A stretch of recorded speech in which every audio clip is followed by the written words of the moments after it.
Welcome, investigator. Evil is on the rise. Crime is escalating. Our mission is to eliminate the crime by exposing evil, examine why it manifests, and highlight the brave souls that confront it every day. Join us as we work together to bring justice to every victim. Welcome to All Things Crime. Here's your host, Jared Bradley. Hey, everybody, it's Jared. Thanks for joining us once again on All Things Crime. We have an amazing guest this morning. Her name's Heidi Chance. She's out of Arizona. And the accolades and the experience that, in doing some research on Heidi is so long that you're just going to have to look it up yourself. But in short, she served 25 years with the Phoenix Police Department and then has kind of branched into all sorts of areas of expertise, most importantly, focusing on sex trafficking. So, Heidi, welcome to the show, and I appreciate you coming on. Thank you, Jared. Thank you for having me. Oh, it's absolutely my pleasure. So, first of all, let's talk a little bit about even your background prior to becoming a police officer. So, first of all, in your background, what inspired you to become a cop? Yeah, so it's hard to say I have a lot of background before becoming a police officer because I actually started my career at 18 with Phoenix Police Department. A lot of the reasoning for that came from, wanting to go in the military. I actually wanted to go in the Air Force. I switched high schools just to go to junior ROTC because I thought, I did want to be a police officer, but I thought I had to wait until I was 21 to do anything with the police department. So I was actually going to fill that time with the military. And so that was the plan until mid-senior year.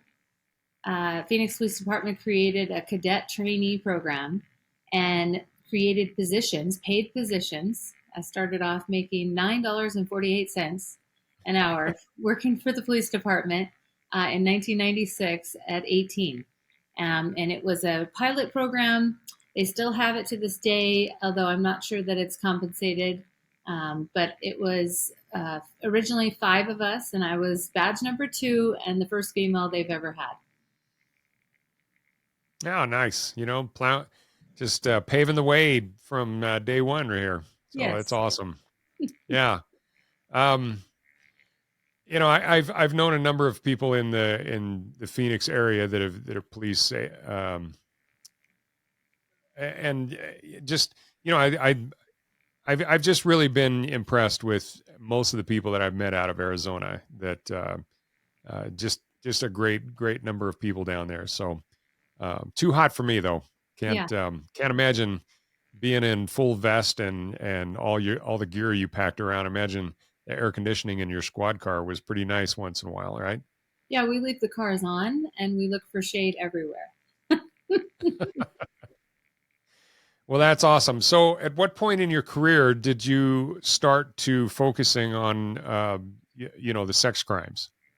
Yeah, so I had been in patrol and then I decided to start a family. And so when I was pregnant, I tested for a position called School Resource Officer, SRO. And I actually I blinked and 6 years went by as an SRO. I didn't really have any plans to make any moves or anything, but we couldn't take the police car home. We have to return the keys every day. So I was at the station and I was putting the keys in the box and I was walking past an area of the station where we have juvenile holding rooms. And those rooms are, like just 2 chairs and a door with a window so you can monitor what's going on inside the juvenile room, just in case. And I passed the room and this little girl was sitting in there. And I recognized her as a student from when she was in 7th or 8th grade at the middle school that I was an SRO at. And she recognized me as the cop from her school. And I peeked my head in there and asked her, "Why are you in trouble?" And she said she was under arrest for prostitution. And, I had been a police officer 8 years by then. I knew prostitution was a crime. It was a pretty residential area, the precinct that I worked. I just didn't know that kids got involved in that. And so that was pretty shocking for me to have that happen. And then uniquely at around the same time, I got asked to shadow and do like a temporary assignment with the Vice unit at the time. It was called Vice. Now it's the Human Exploitation and Trafficking unit. And I started doing undercover work with them, posing as a prostitute on the street. And I fell in love with the work. I fell in love with the mission and trying to figure out how to prevent youth from becoming involved in this. And so that is kind of the evolution of how I moved, my career path for the whole rest of the half of my career, because I spent almost 14 years in that unit. Wow. Most of the officers that I've talked to in the past that have worked in sex crimes don't last more than a few years just because it's so horrible. Yeah, so there is actually like a rotation where you're only allowed to stay for 5 years, but there's like a workaround where you would surrender your undercover um, personas, like your social security card, your undercover driver's license, and you turn that in for a year, and then you can start the clock over again. So a lot of us, because we work so well together, I mean, those officers are my family, and we are very, very close, even to this day, even though I retired in October of 21. And Yeah. it was you were just barely getting your feet wet and getting yourself going when that 5 years hit. You know what I mean? So I Yeah. understand the reasoning for these rotations to kind of give us other experiences within the department or an opportunity to leave if we wanted to. But, it was one of those where we were just, barely getting the community support, attending meetings, doing training. Of course, we don't want to leave. So I was happy that there was a workaround. Oh, that's fantastic. And what I meant by that was that that when you're dealing with especially children that have been exploited, especially sexually and abused, um, the psychological damage to them, just the man, how do you even? I mean, it's a lot of their damage isn't visible. It's not physical. It's psychological and emotional. And I think the toll that it takes on the officers that are investigating those, uh, I know I couldn't do it. I would, I'm pretty sure I would lose it. Um, Especially I do have a background in the military, and so that's kind of how I can relate so well to you guys. I think there's a little bit of a camaraderie between the military and law enforcement that I think a lot of people can't really understand if you're not in at least one of the two.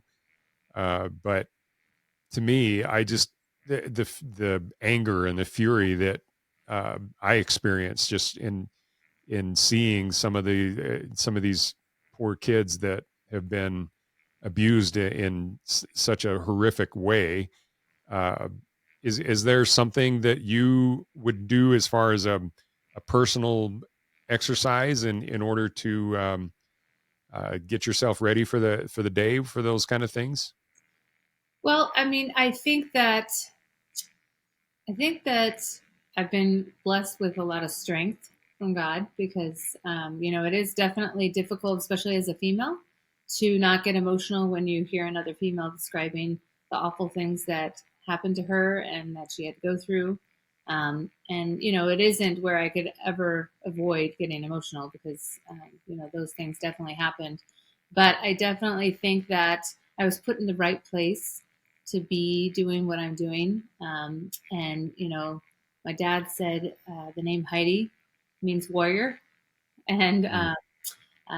and noble and brave. And so I really think that I really have a mission that I'm carrying out that God has put me in, and that He's armed me with the strength to pursue going on and getting to the bottom of things and holding people accountable and getting victims justice. So I think that's what motivates me. That's what um, helps me compartmentalize. I think a lot Mm. of my own feelings and pursue these people with everything I have.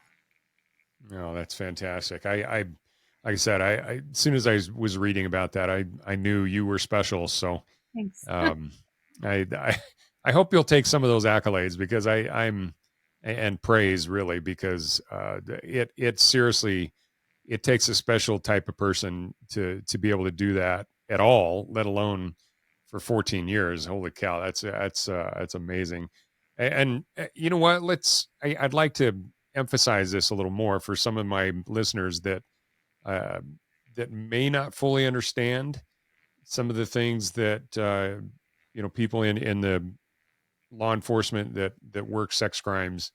So let's do this. If you were trying to convince your niece to not pursue the same path that you've followed, just because you know that she probably couldn't handle it, what kind of examples would you give of things that you've experienced that might convince her to not actually go into to sex trafficking in law enforcement? Well, in my position, I did undercover work as well as investigations. So we didn't have the luxury, even though Phoenix is the fifth largest city in the United States, our agency only had a whopping 9 detectives in that unit that handled the entire city. And to put it in perspective, Las Vegas Metro PD, they have 2 full squads of about 24 detectives. Half does just undercover work. They don't even do investigations, and they hand it off to the detectives that do. But at Phoenix, we were both hats. And so a day could be where I was posing as a prostitute on the side of the road, and then all of a sudden, patrol would come in contact with a juvenile that they feel is suspicious of being exploited as a victim of trafficking, and we'd have to stop everything and go take off the undercover hat and then put on the detective hat to go, be a forensic interviewer and conduct an interview, and then ultimately write a warrant, and then go find this person, break down doors, and go get them. So that was every day. And when I say that those officers are working their asses off, they are working their asses off. I mean, yes, there's incentives over time, the hopes to live long enough to live out your retirement, but the daily, they are not eating right. They are not sleeping right. They are not even having a moment to deal with anything that happened the day before, because the next day there's another victim. It's that overwhelming right now. Yeah. And I can't even explain why it's that overwhelming, other than media and TV and movies kind of almost glorifying, or like pimp my ride, pimp my apartment, pimp this, pimp that, and kind of making it seem like that's like an aspiring thing to be doing with your life. And what really a pimp is an awful person that is exploiting many other people and affecting the rest of their life. So it's really, really a difficult task to take on fighting this crime, for sure. So out of all of the victims that you dealt with, are there any in particular that kind of hang on into your mind, and if so, what happened to them? Yeah, so there are several. One in particular, she was held up in an apartment. She was 16, and she was basically not allowed to leave this apartment, and men would come to have sex with her. That the pimp, I don't know if it was word of mouth, because this is one of those cases that really irritated me, because I had only her word against his word. And I have never, in my whole career since or prior to this moment, had to let a pimp walk out the doors of the police station without going to jail. But that did happen in this instance. And it was because he didn't advertise her. We didn't have the phone evidence. Everything she said, I absolutely believe happened. But I can't just go off of her word. I have to have some kind of corroborative evidence to say this happened, to put someone in jail. And I've worked really hard to not ever let that happen again. But karma's a bitch, and he got his own, and he's no longer with us because he was also in gangs. But, I never got a chance to actually get her justice with that particular trafficker. But she was actually sold to that trafficker. He was the last of her 3 that she had, and I got all the other 3. So I'm happy with that result. We even went to California to go get one of the pimps, and found him pimping two other girls, and helped Anaheim PD with the rest of that case.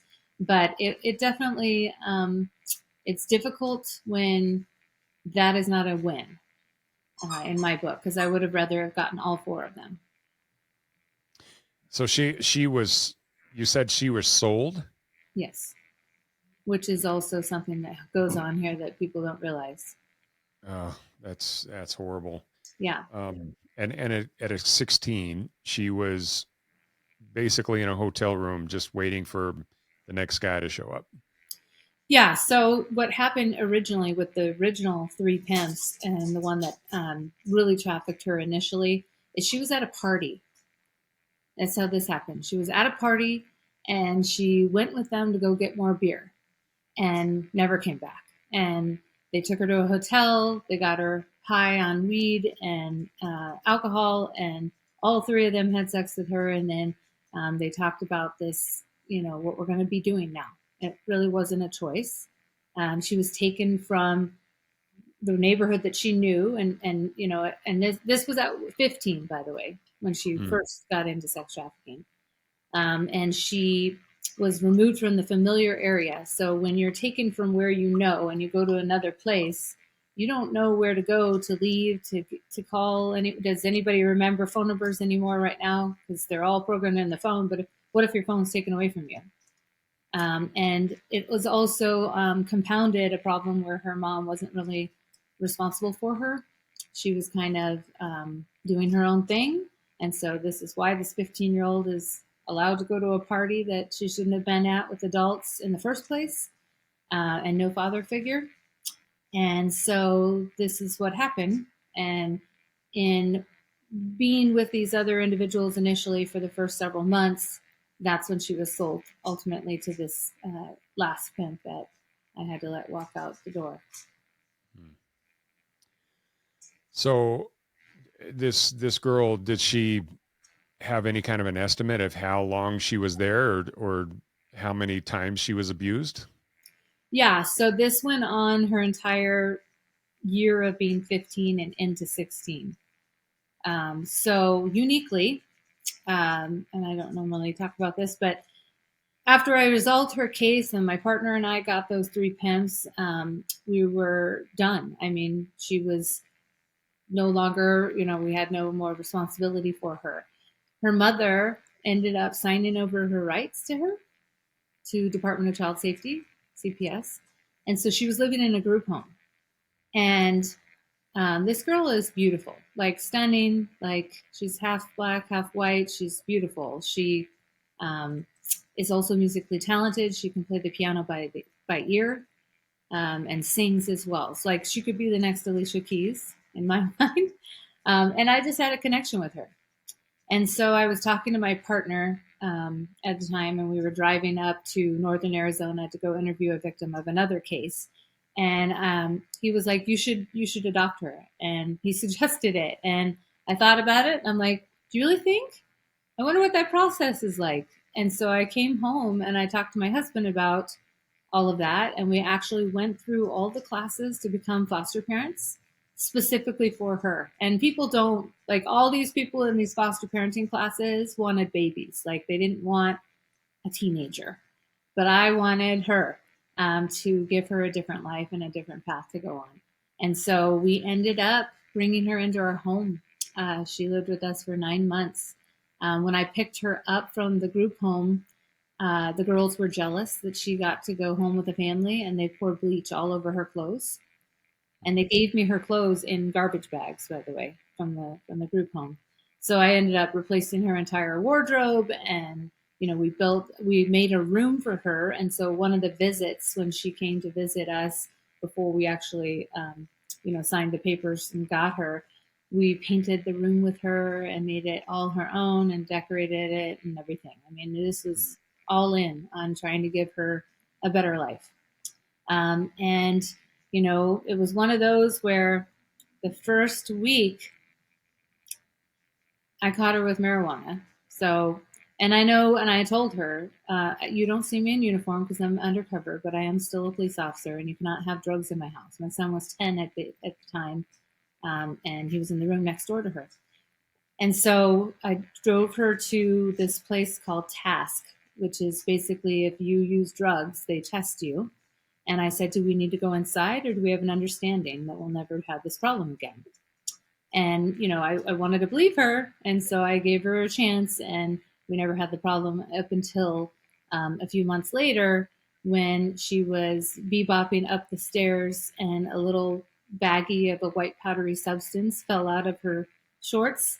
And I look at it, and I went out to my garage and I took my drug test kit, and it tested positive for cocaine. And I called her down the stairs, and I basically told her, you cannot have cocaine in my house. Where did this come from? And this is a situation where she literally came into my life with 6 credits for high school. That's it. Like, she had not really gone to high school up, and she's turning 17 soon. So I had her at an accelerated school that did in-person and online. And she said she wanted to get her diploma. So I'm going to make it where you have an opportunity to get your diploma. And maybe I had put too much on her. I don't know. And I'd never raised a teenager before either, by the way. I had a 10-year-old. So I didn't know all of this boyfriends and, sneaking drugs and all this stuff that I invited into my home and my family trying to help this little girl. And ultimately, it ended 9 months later, not so happy ending. She was getting into an argument with my husband, and he was on the phone with me. I was at work on Saturday, of course. And basically, he had said, I don't know what she's doing. She's in the shower. And I had a feeling. And so I told him, go check the bedroom and see if she's packing her stuff up. And she had packed all her stuff up. And I said, take her phone and put all that stuff in the trunk of the car. And I'm on my way. Because I knew she was trying to leave. And I was responsible for her. So I can't let her run away. So I was trying to make it home, but she ended up running. I had him call the police department. They found her. And I don't know, these officers are new or something, but they literally were talking to my husband, let her out of the car. She went in our front door, out the back door, and over the wall and ran again. And so they had to find her again. And by that time, I came home, and I told the officers, don't even let her out of the car. She's no longer our foster daughter. I had to cut the cord because it was at that point in time, and all of these things had happened. I mean, the cocaine, she went to juvenile jail, drinking underage, partying, sex in my house, all the things that should not have been going on that I was doing my best to manage and not allow to happen were happening. And it was affecting my relationship with my husband and my son. Like, this whole 9 months I spent with her was all consuming with me and her. Like, I was not available to my husband and my son. And so I had to make that decision. And it was a hard decision. And, we have spoken since, her and I, and she apologized. But it was very, very difficult.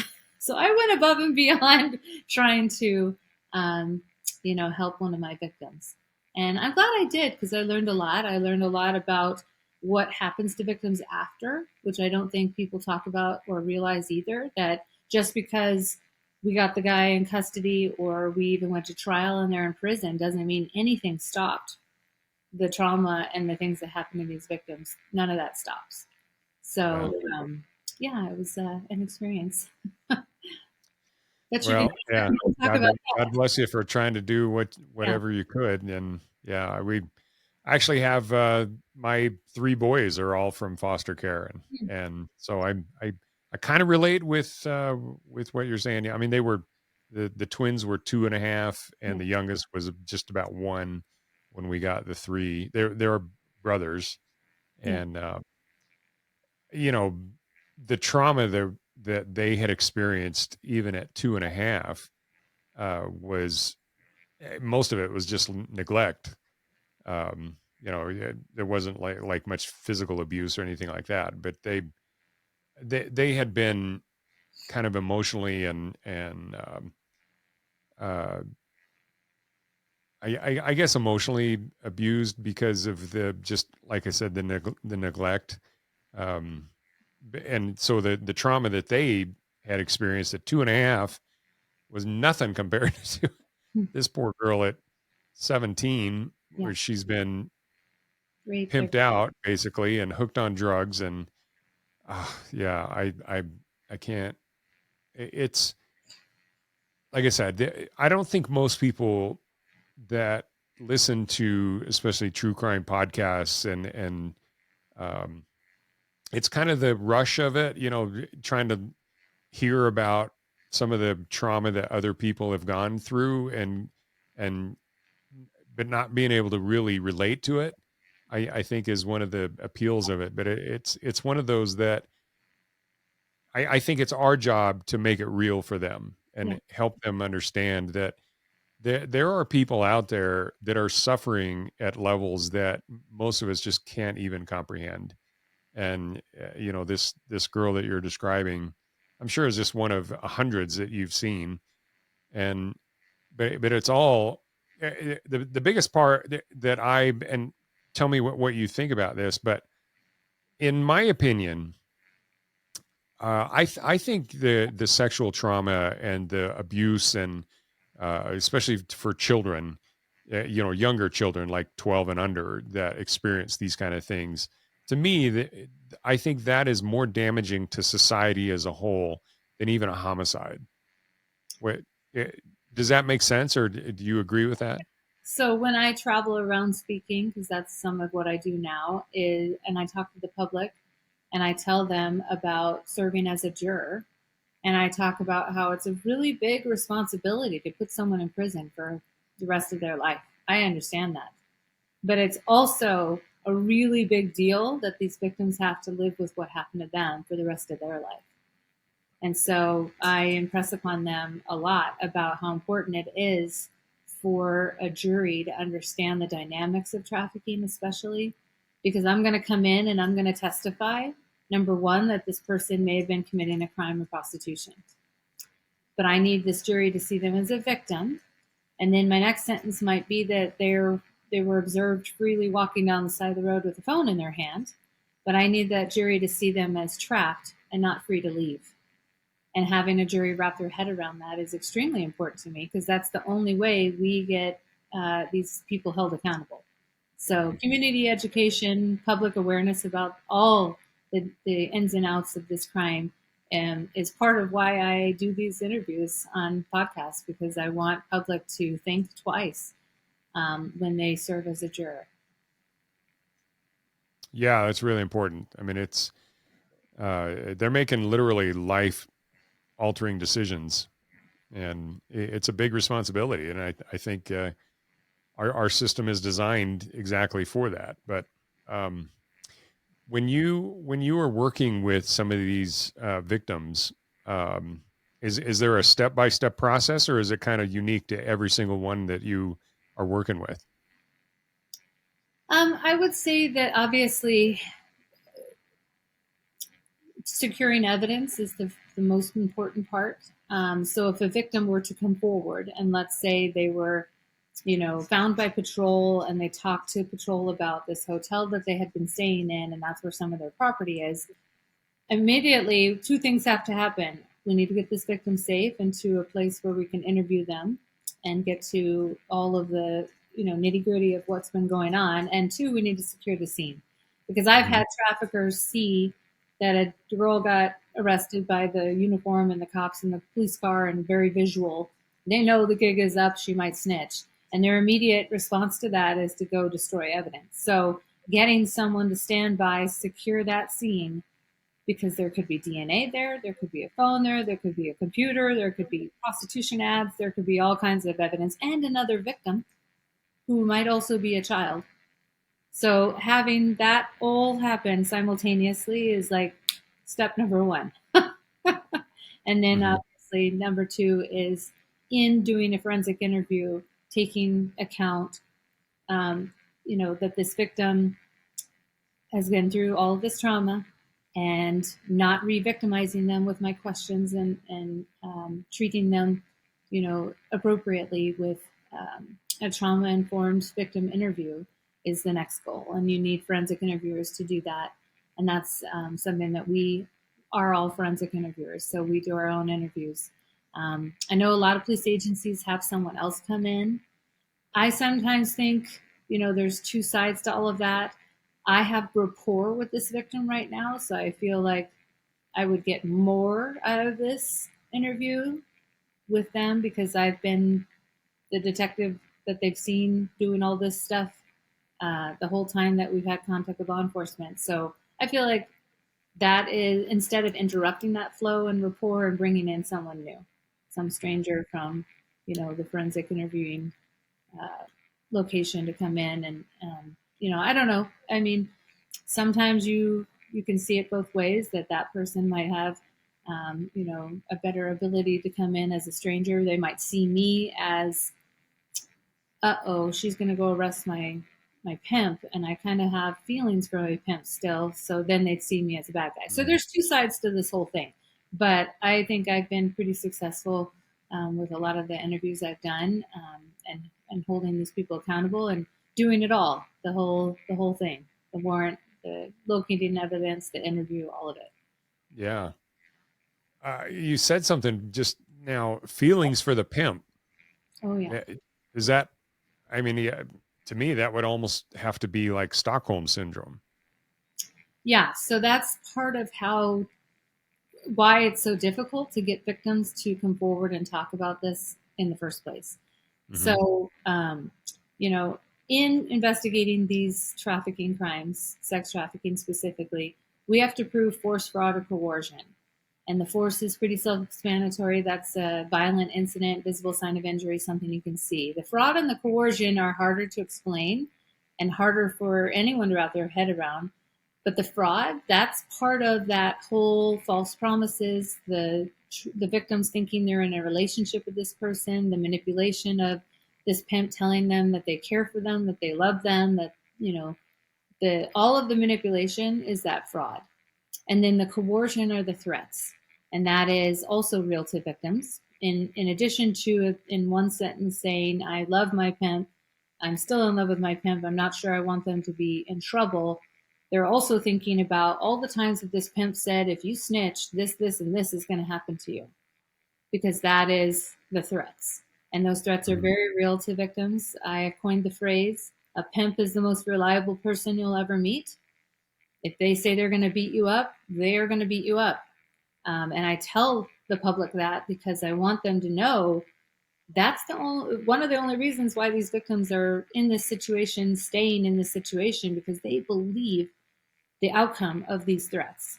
And so those feelings are all going on at the same time in the moment of a rescue for a victim. And I completely understand all of that.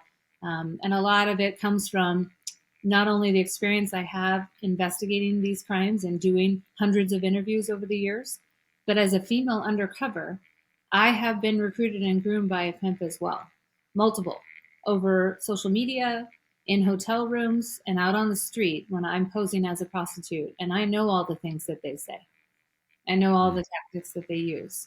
And so that's where I think I have an even more unique experience being a female undercover and having experienced at least the initial recruitment and grooming by lots of traffickers.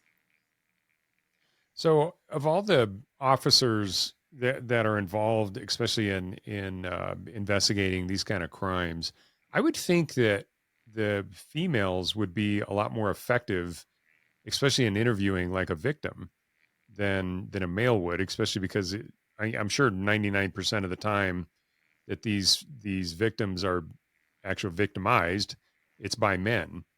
Would you agree with that? Or is that something you've experienced? Yeah. So when I go teaching law enforcement, I have a whole class on interviewing, and I talk about the pros and cons of using a female interviewer versus a male interviewer. Using a female interviewer sometimes backfires. You wouldn't think so, but in a situation where this victim has been around other females who are all competing for the attention of this pimp, here comes another female. And sometimes that dynamic doesn't work. Like, I am not trying to say I'm the best of the best. I do my best. And if I recognize that we're not vibing, I will excuse myself and I will call my partner to come in and continue on with the interview. But at the same time, these females have been manipulating men, and their pimp has taught them how to manipulate men on a regular daily basis, multiple times a day. And so they don't have that out of their system yet just because they're disclosing a trafficking incident. And so if a male detective comes in, my partner has, had to leave the room also because this female is trying to come on to him. And so it is a case by case basis for sure. That's such an interesting dynamic Yeah. that I didn't think about. I think most people in society would view, these prostitutes as being in such a mindset and position that they would immediately, once they realize that they're pulled out of the immediate danger, at least of being abused or whatever the threats that the pimp has given them, that they would then kind of be able to relax. But I guess especially when their training has been associated with trauma so vividly that maybe they still get into, uh, I guess they fall back on that training. So no, I think what it is like I said, in that moment of a rescue, or it's a contact with law enforcement in a negative light. It's a juvenile that never intended to meet the officer that day. They got caught. They were in the undercover car with the male detective, and then the police came, and they're mad. They don't want us to rescue them, if you can believe that. They don't want to talk to us. They are believing all the promises and things, and all of this relationship with this trafficker is so strong that even initially, like I had a case involving a juvenile that did not tell police anything for 5 months. She's 16 years old. She's sitting in placement in a safe place. And then we had to use a survivor victim advocate to come talk to her on a regular basis. And that victim advocate was able to get her to the point where she said, okay, I'll talk to detectives now. And I started my investigation 5 months late. Doesn't mean it affected it that much because there's evidence everywhere. You just have to be a skilled detective to look for it. But that is also a dynamic. I mean, I tell the public all the time, victims don't see themselves as victims. They've been told by their pimp that they're nothing but a prostitute. They've been told by their pimp that the police are just going to arrest you. And they're not half wrong, because when I first started with this unit back in 2007, 2008, they only allowed one female detective position. The squads were all male undercovers because all they did all day long was arrest prostitutes. And then somewhere along the way, we evolved and realized we were arresting potential victims. And now I'm happy to say those squads are female undercovers outweighing the male undercovers, because you need female undercovers to fight using us instead of live victims to target sex buyers and traffickers. And female undercovers are really the front lines in this fight. So when you, I mean, obviously you have multiple layers of offenders here. You have clearly the client, and that's kind of the driving force behind the whole thing is, Yes. The guys that use the service, they're breaking the law on one level, but then you have the pimps, which are the traffickers. Yeah. So they're on a different level. And then you have the victims themselves, but they can also be charged on some, because they're breaking the law as well. So is there a particular way that you would target all three of those? Yeah, so obviously we are moving away from arresting prostitutes, arresting victims, because we recognize that even though they may not realize they've been exploited, they're being exploited. Targeting sex buyers, that's definitely what you need female undercovers for. We run operations all the time where we're posting ads on prostitution websites. We are walking the streets. We're meeting these sex buyers because that is who's fueling the whole problem in the first place is the Mhm. demand of people purchasing people. And then the supply is the traffickers. And so that's why we also do undercover operations targeting traffickers. I call it catfishing pimps. I have 7 Facebooks, 5 Instagrams, tagged, Meet Me, Bumble, Plenty of Fish, Snapchat, TikTok. I opened up an undercover Discord recently, and that's all with the intent to have traffickers recruit and groom me instead of a live victim. And I have been very successful posing as a different person online. You never know who you're talking to. And I've extradited traffickers all the way from Orlando, Florida to Arizona to see a judge to accept responsibility for pandering, which is a class 5 felony, and they've never seen my face. And so it's incredibly important for us to be everywhere we can in an undercover capacity to target these criminals. But you're right. I mean, there are instances where I've had victims commit armed robbery, shoplifting, other crimes, drugs, obviously. It's a case by case situation. We work really well with prosecutors to determine who's the real bad guy in each case that we look at, and it's a big mess. I mean, it's Pandora's box on every single one of these cases. I mean, I had one involving an arson, even all kinds of stuff. So Mm. it's overwhelming, but we're doing the best we can to make a dent in this issue. Yeah. So one of the things that I first uh, saw a LinkedIn post from you was it kind of involved some of the some of the communications that especially young people use with social media, and I think social media is, I mean, it's it's such a double edged sword because it it's fantastic in ways that, like, I've reconnected with high school buddies that I hadn't seen in 30 years, all because of social media. And yet, and so in many ways, it's a great tool on that side. But I think the negative aspects of it and how it's being abused and used by people like traffickers and people like that to, you said, even to recruit. So talk a little bit about how um, maybe how people are enamored with things like prostitution that is it. I don't know. To me, it's got to be like a almost like a false way of life that is portrayed as fantastic and you can make lots of money and it's an easy way to do it and that kind of thing, where it's nothing of that is true. Yeah, and perception's everything.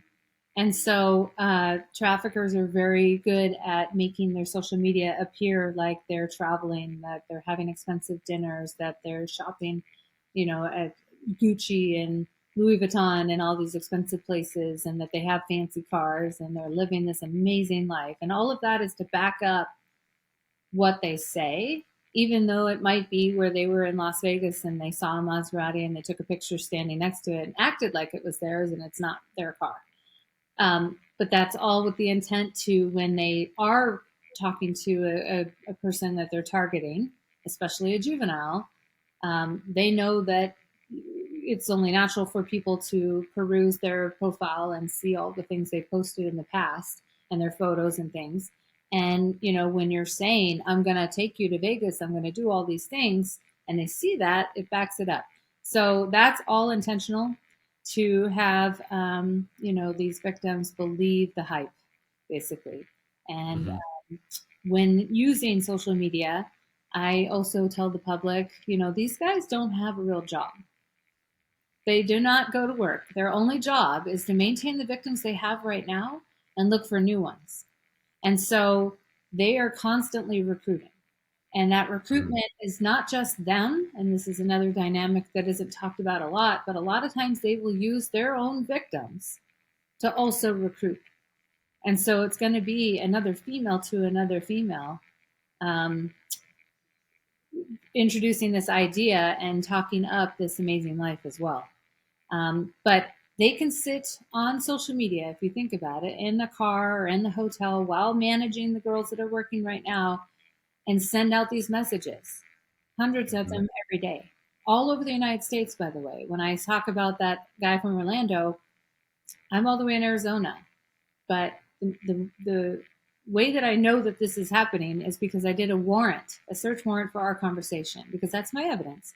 And the same message that was sent to me was sent to hundreds of other profiles all day long, all throughout the evidence of just the week-long conversation that we had. And I'm sure it's been going on for a long time. And imagine how many potentials he has on the line, that if it doesn't work out with this girl over here, I've got like 50 more to engage with. So that is what the internet allows for. Unfortunately, that is the dark side. But in addition to, traffickers and their recruitment and grooming, you have buyers that are like cutting out the middleman, and they'll just start private messaging potential girls that they want to purchase for sex and introduce this idea. And they might say, do you want to be my sugar baby? Or, I'm a sugar daddy. You can make money. So you have buyers also. And then you have child predators. And then you have people committing sextortion, people trying to target Americans, I think, from other countries to extort them in a way where if they take an inappropriate picture of themselves, threaten to, spread that around. And they're targeting young boys for sextortion as well, more than girls. And you've got kids committing suicide over not telling their mom that this happened, because they think this person's going to do all this stuff to them if they don't pay them $5,000. And what 16-year-old has $5,000?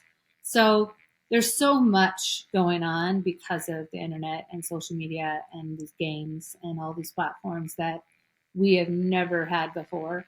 And I imagine with AI, it's just going to be 100 times worse. So prevention and conversations and being on platforms like this and having these conversations, talking about all of this is the only way that we are going to be aware and be able to prevent some of this from happening. Oh, absolutely. That's I'm up in Utah, and it's interesting how, it's a very trusting community, very in some ways even naive community, because it's I don't want to say sheltered, but I think there's a tendency, especially in these kind of communities, where people always assume the best initially, and even when the best isn't even there.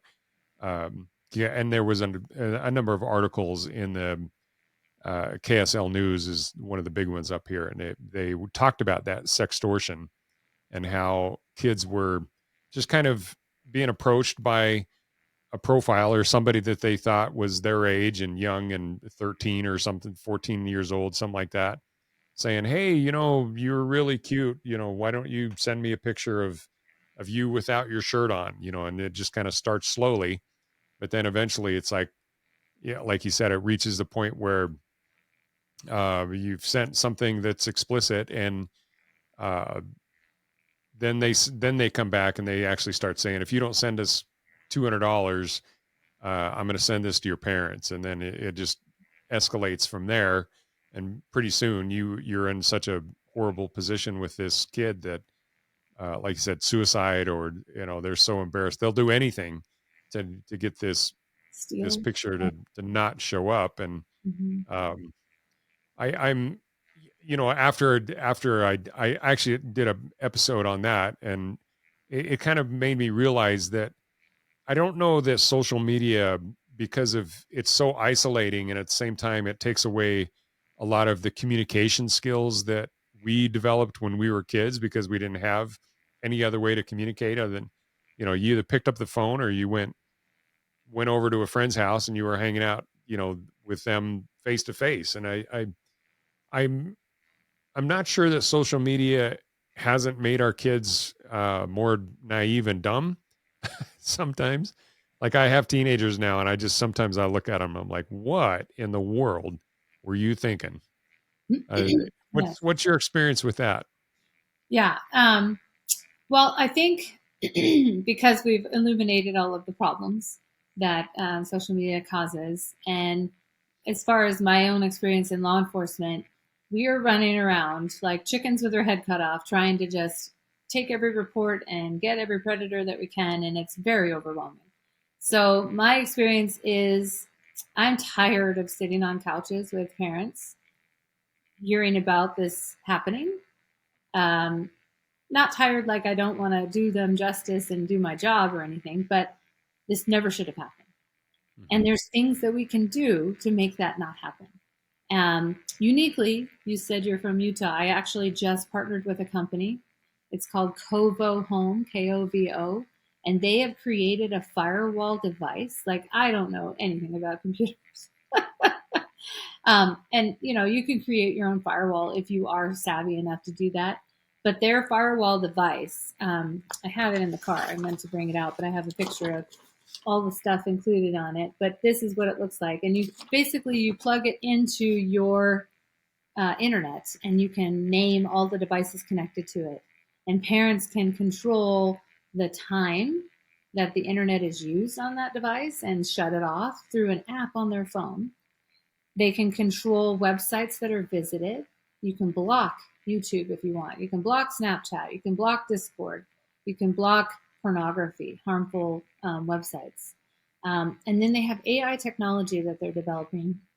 And I'm actually giving them like a list of terminology because there's a whole language to the lifestyle of trafficking, where if certain words are being discussed in like a Discord conversation or on these devices that are connected through this firewall, that it will block those conversations from continuing and alert the parents that this is going on. And I think that in combination with conversations is extremely important, because when I talk to the public, I talk about how when I first started investigating this crime back in 2007, the national average age of entry into sex trafficking was 15 years old. Today, the national average age is 13 years old. And it's inching closer and closer to younger because we've rescued recently a couple of 11 and 12-year-olds. I'm still in a law enforcement position right now at a different agency working human trafficking. And I've worked with Phoenix PD, and it's just getting worse than better. So we need to implore parents to start having these conversations. And I know they're probably having these conversations, but I'm trying to say you need to do it younger than you would think. And I'm talking 8, 9, 10 years old. And it's difficult. And I get that. And that's why I wrote my book. And it's called Talk to Them.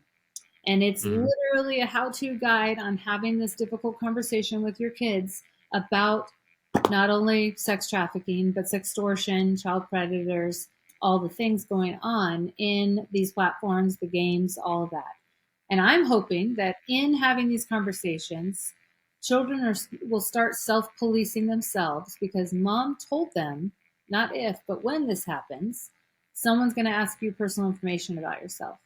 They're going to start asking you how old you are, whereabouts do you live, what are your parents doing right now, are they at work, where do they work at? Those kind of personal questions that shouldn't be asked.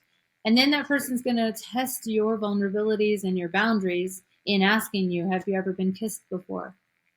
Have you ever gone on a date? What is your type? What kind of boys do you like? You're too sexy to be 13. Inappropriate conversations, testing their boundaries, and then moving to having them send pictures of themselves, moving into suggesting that they hide this conversation from parents. All of these things are going on. And if we tell our children about these things before it happens, they're going to say, wait a minute, my mom told me about this. Oh, I wonder if this is the creeper she told me about. They're not only going to stop talking to that person, recognizing what's going on, but then they're going to come tell you about it. And that is what I'm hoping happens. And in writing the book, and then I also had it translated in Spanish, because I feel that, a lot of parents who don't speak English as their first language or understand or even speak English now also need to know these things are happening to their kids too, here and in other countries, because I know targeting victims, they're looking for their vulnerability, and their vulnerability could be that their parents just don't know what's going on.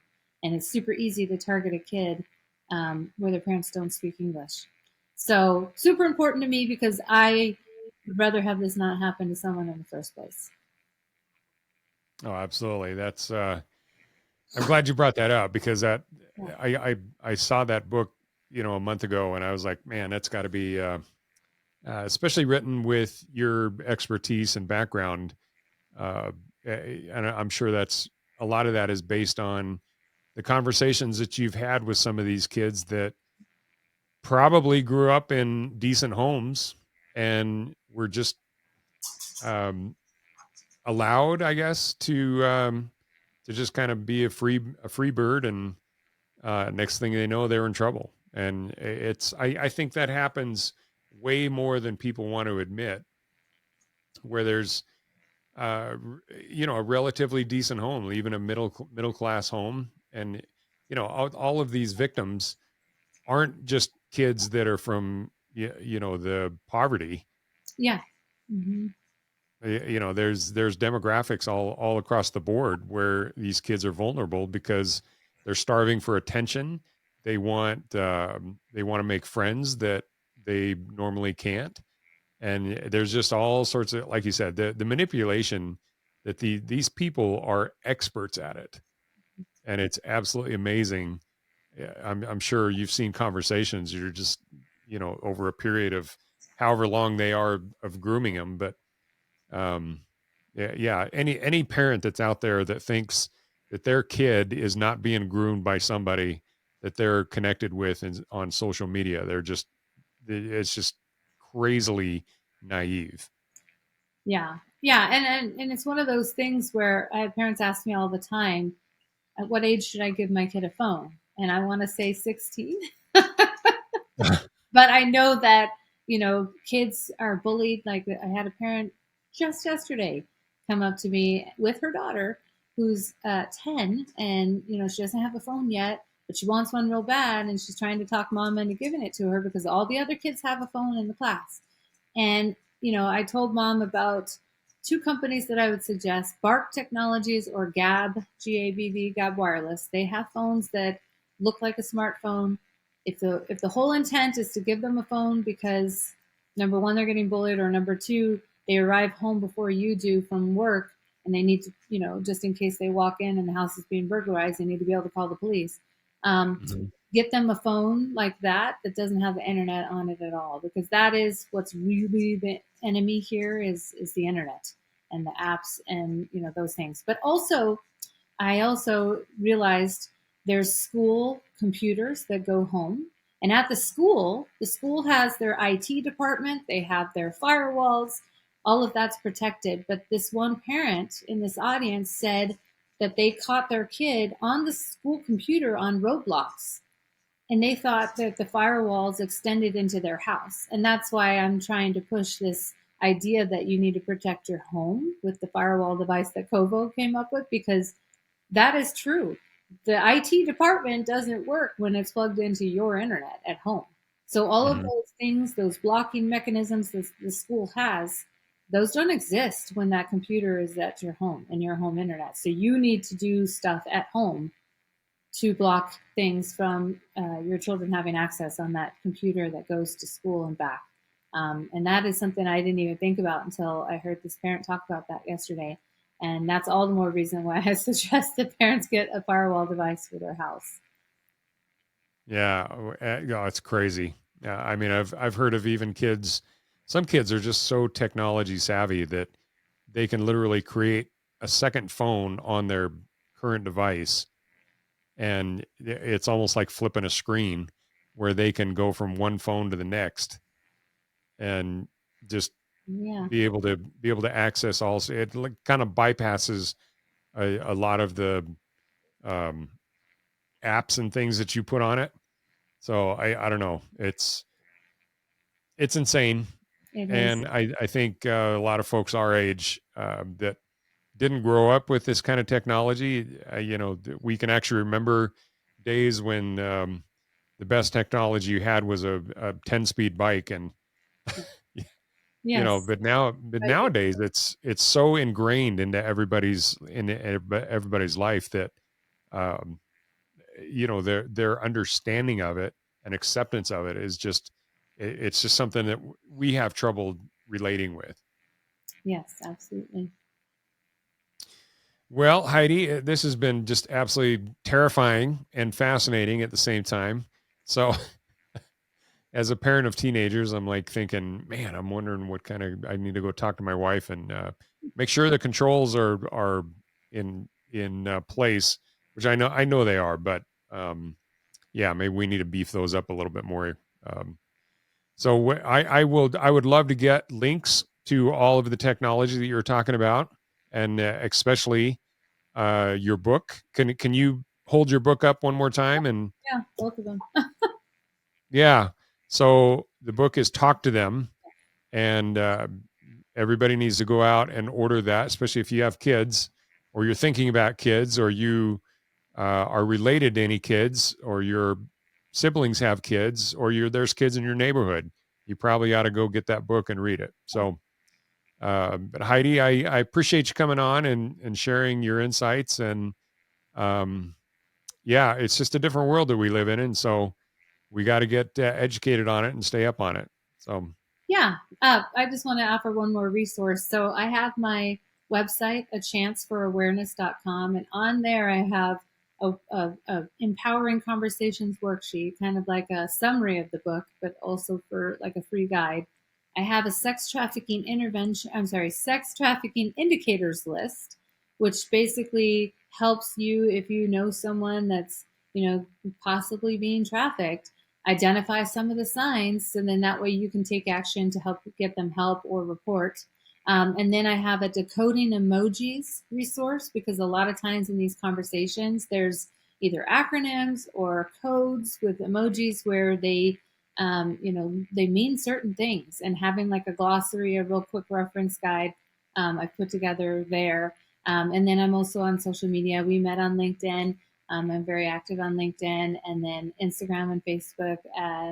It's A Chance for Awareness, is my handle on those social media platforms. And I appreciate your time and letting me talk about some of the prevention and this conversation about this problem. And maybe if we all work together, we can prevent it from getting worse. no, it's absolutely my pleasure. And I appreciate you coming on because it's, the bottom line is the prevention is way easier and way less traumatizing than the trying to fix it afterwards, because I've seen it on both sides. And tell you, it may be difficult, like for that parent, that the 10-year-old is trying to convince them to buy a smartphone. And that's a pain, and it's difficult telling your 10-year-old no. But the thought that 10-year-old at 13 may be fully involved in horrible circumstances because of it, it's a lot easier to prevent that from happening in the first place. So, any last words, Heidi? Yeah, I just wanted to talk about one more thing. As far as the National Human Trafficking Hotline, if you've traveled recently, you've probably seen, the posters in the bathrooms and everywhere in the airport. And the National Human Trafficking Hotline is great. It was actually created for survivors to get out of the life, a resource to call, but not necessarily involve law enforcement. So if a child calls, they're not really mandatory reporters. Because they're not a entity that's managed by the government. So each state is actually coming to the conclusion that they want to have their own hotline. Also, DC is all the way over there, and we're all the way in Arizona. So Arizona has their own hotline. I'm not sure about Utah. We'd have to check. But, it's one of those things where I've sat across the table from a victim, and they've described getting violently assaulted in broad daylight at a bus stop where people were sitting at the bus stop with them, and cars were driving by, and no one called the police. No one did anything. So I just want to make a plea to, if you see this going on, break out your phone, not to film a TikTok, but to call either the hotline or 911. Like if it's a crime happening in progress, that's always 911, because even if it doesn't result in this victim disclosing what's going on, your call could be part of what I put 2 and 2 together in my case, where this victim was with that trafficker. And because you called the police, I can place them together. And that's huge in an investigation where I have this victim describing all the things when they're ready to talk to us, and this suspect saying, I never met that girl. But because you called, I can show that you do know her. So very important to call, not only to help the victims in the moment of something going on, but also for an investigation in the future. Yeah, that's awesome. Mm-hmm. And we will, let's end it there with that extremely important note. So Heidi, thank you so very much for coming on. And again, everybody, check out the links in the show notes, and definitely go and get Heidi's book. So thanks, Heidi. Thank you so much. Thanks for joining us. Your attention today brings us one step closer to exposing and eliminating the evil that brings crime to our communities. Hit subscribe and share this episode. Together, we will bring justice to every victim.